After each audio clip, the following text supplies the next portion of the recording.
Greetings everyone, welcome to Chess Advanced. As you know, I have been covering the Sinquefield Cup 2014 because Sinquefield Cup is happening right now, but in 2014 it was a very different era and with almost the same players, but some of them were actually absolute beast. And yes, I'm talking about Fabiano Caruana. This is round 5. He is 4-4 and and on absolute fire here. I mean, this fifth round, let's see with the white pieces what he's able to do. So without further ado, let's start with this game. Fabi starts with e4. We have e5 by Levon, and we have knight to f3, knight to c6, and bishop to b5. We go into the rule Lopez. We have a6, Morphy's defense, bishop to a4, and just knight to f6. And we have castles, bishop to e7, just going for the main line. And most likely, somewhere along the line, you face this b5.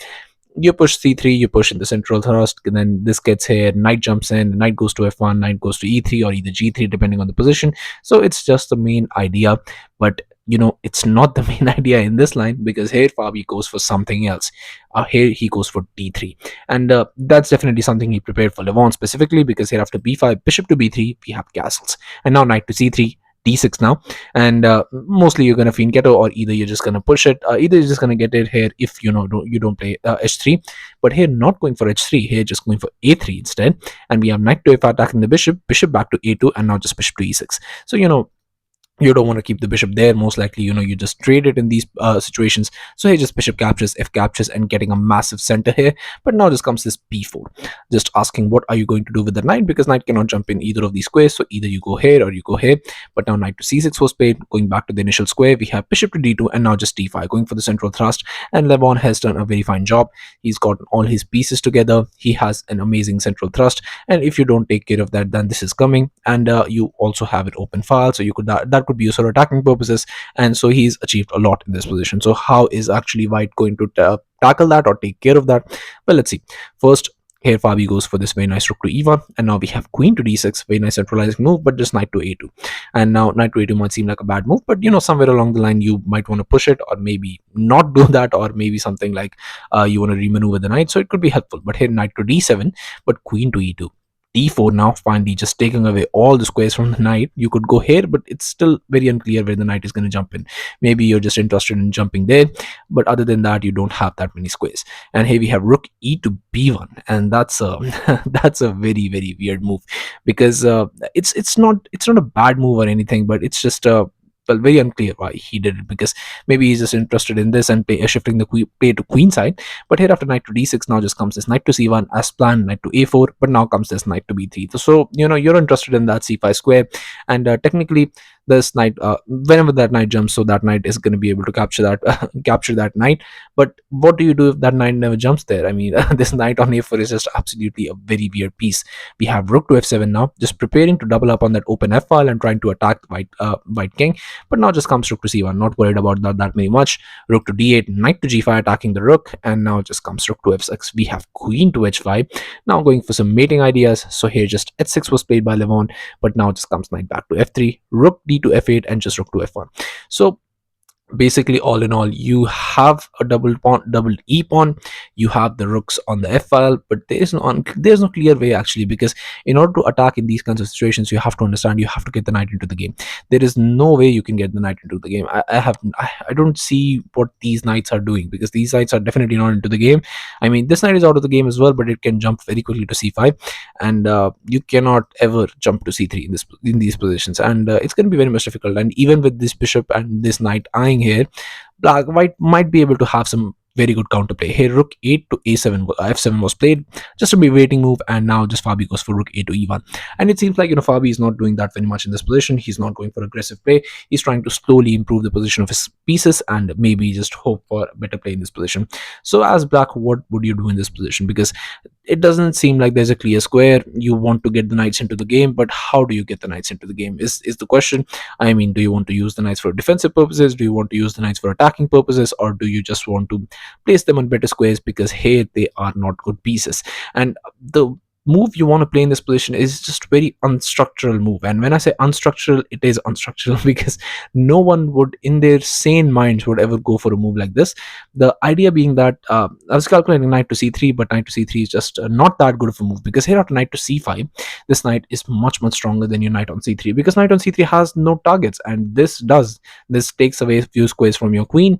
This also takes away targets the weak e6 pawn, so queen and the rook are going to have to remain there to be able to guard it at all times. There could be some ideas of queen to h6, and your rook seems like it's on open file and it's doing very much, but it's actually not, because here after, let's say you play a move like g6, queen to h3, but now after g5, and now there could be some ideas of sacrificing the pieces. There is some pressure here, so maybe white just a little bit, not too much, just a little bit, white could be better in this position. But that's what you have to understand, that after rook a to e1, g6 is a crucial idea. That here after queen to h3, you play g5, you just nullify the influence of this bishop. Even if you sacrifice the knight, two rooks are more than enough to guard against any of the threats that queen and a bishop, or a queen and a knight, depending on which piece you sacrifice first, comes into the attack. So it would be sufficient enough to defend. But now in this position here, Levon goes for bishop to f8. Now that's a bit too passive move, because waiting to see what your opponent and how they will actually break the position is not generally considered a good idea. Here Fabi goes for a very weird move. He plays h3 in this position, very calmly plays a waiting move.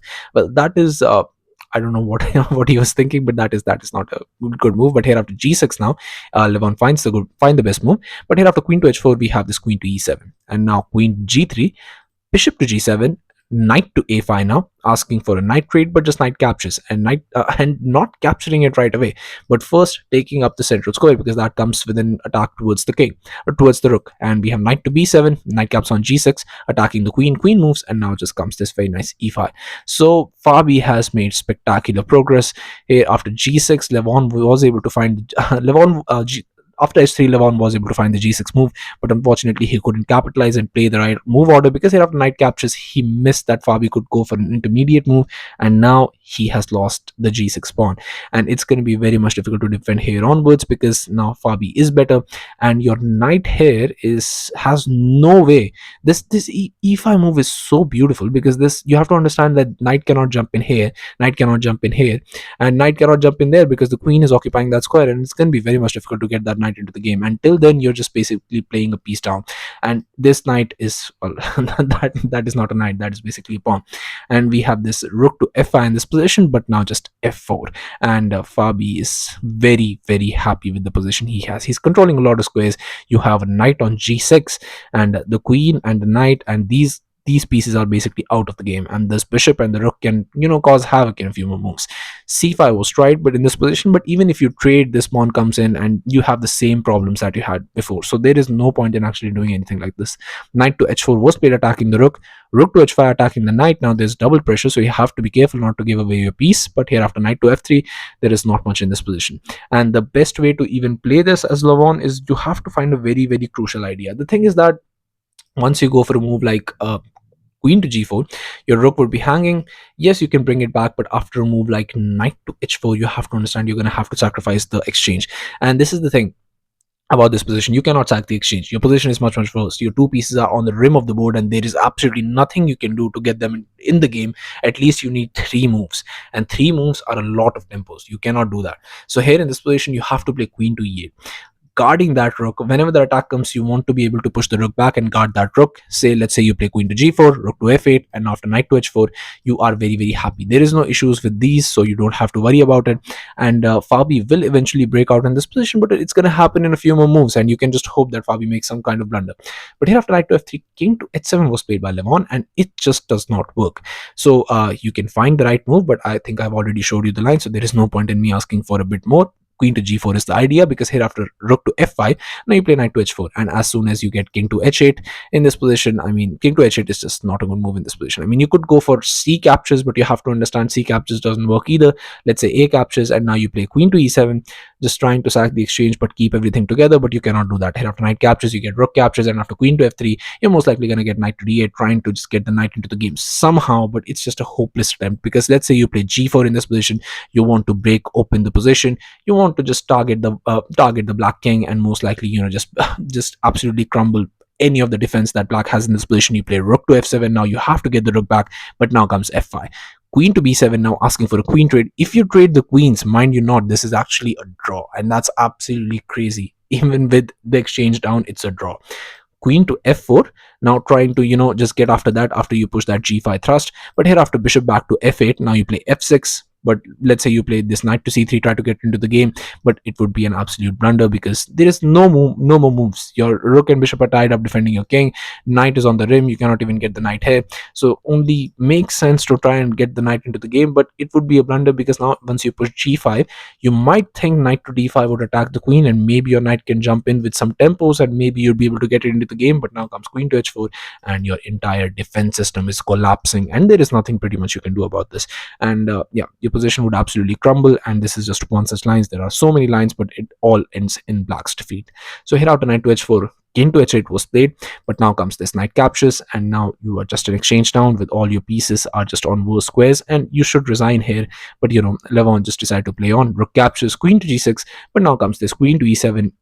We have g4 again with the queen being on g6 now, and that's really bad. Here rook to f8, but now f5, queen to e8 asking for a queen trade. But here Fabi is a very happy man. He trades and he knows that he's getting into a winning endgame. Queen captures, rook captures, but now f6, bishop moves back. We have f7 pushing it all the way, rook to e7, but now just comes this rook comes to f6. You're going to double up on the f file. You have a pass pawn. I mean, you have a completely winning position. Here knight to b6 was tried, getting the knight into the game, but it's a bit too late. Here bishop caps on h6 was played, knight to d7, and now here just going for this rookie to f1. We have c captures, a captures, and just bishop caps on h6 trying to trade that bishop. But after rook caps on h6 for the check, king to g7, we have rook to h5, and it was on this move, on move 50, that Levon Aronian resigned the game, and Fabiano Caruana absolutely plays it to perfection here, and he gets 5 out of 5 in the Sinquefield Cup. And if you look at the opponents, here we have Maxime. He beat Magnus, he beat Hikaru, he beat everyone now. So it's absolutely insane the way he played, and there's still 2 matches to go. He's also beat Veselin Topalov, so there's still 2 matches to go, and I'm going to show the one with Hikaru, and there's another opponent. So yeah, I'll be covering that as well. So do stay tuned to the channel, and yeah, I'll be seeing you guys very soon. And if you're wondering why he resigned, don't even bother about this, because 2 knights against a rook, normally 2 knights are better, but there is no way you can get the other knight into the game, and this pass pawn is a bit too strong. That's why he resigned. And do stay updated in the channel. I'll be covering a lot of games. So yeah, thank you all for watching.